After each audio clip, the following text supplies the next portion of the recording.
Guys, তো আজকে আমি এই মুহূর্তে আছি দাঁড়িয়ে মুর্শিদাবাদে। এই মুর্শিদাবাদে আমাদের এই স্কুলে থাকতে দিয়েছে, দেখতে পারো এই স্কুলটা আমাদের, দেখতে পারো এই স্কুলটাতে আমি থাকতে দিয়েছে। এবং এতটাই গরম যে গরমের মধ্যে থাকা যাচ্ছে না। কন্টিনিউ ওই রাত্রে 1টা 2টোর সময় ঘুমোচ্ছি, ঘুমোর পরে 1-2 ঘন্টা ঘুম, তারপর আবার উঠে যাচ্ছি। মানে এরকম হচ্ছে পরিস্থিতি, এতটাই গরম মুর্শিদাবাদে। তো তোমরা দেখতে পারো যে আমি যে তার একটু তোমাদেরকে দেখাচ্ছি। এই যে আমাদের এই স্কুলে থাকতে দিয়েছে, দেখতে পারো। বড় এরিয়া, যদিও অনেক বড় এরিয়া।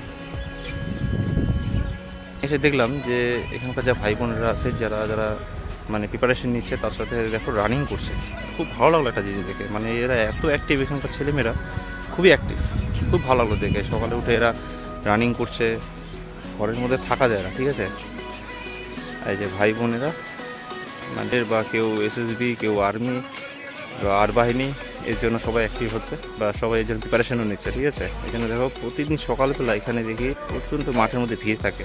কিন্তু এখন কমে গেছে, এখন রোদ উঠে গেছে। সকালে বেলা একটু আমার উঠতে দেরি হয়ে গেল, যদিও দেখতে পারো সবাই অ্যাক্টিভ, সবাই, ঠিক আছে। জায়গাটা বেশ বড়, যে বেশ ভালো, বেশ ভালো জায়গাটা, কিন্তু গরম প্রচণ্ড এখানে। তো এটাই হলো সমস্যা এখানকার, যে প্রচণ্ড গরমের মধ্যে আমাদেরকে এই ডিউটি করতে হবে। কিছু করার নেই, করতেই হবে, যেহেতু ইলেকশন পারপাসের জন্য আমাদেরকে নিয়ে এসেছে এখানে, ঠিক আছে। কিছু করার নেই, করতে হবে। আবার এখান থেকে আবার বীরভূমের উদ্দেশ্যে যেতে হবে, কারণ ঘুমের অর্ডার চলে এসেছে, আমাদেরকে এখানে করে নিয়ে তারপর আমাদের বীরভূম যেতে হবে। তো তোমরা প্রিপারেশন নাও ভালো করে, ঠিক আছে। কারণ আমাদেরও তো অবস্থা শেষ হয়ে যাচ্ছে এই গরমে, এই ডিউটি করতে করতে জান শেষ, ঠিক আছে। এখনই যা রোদের পাওয়ার, মানে কী বলবো, সারাদিন চলে এরকম রোদ।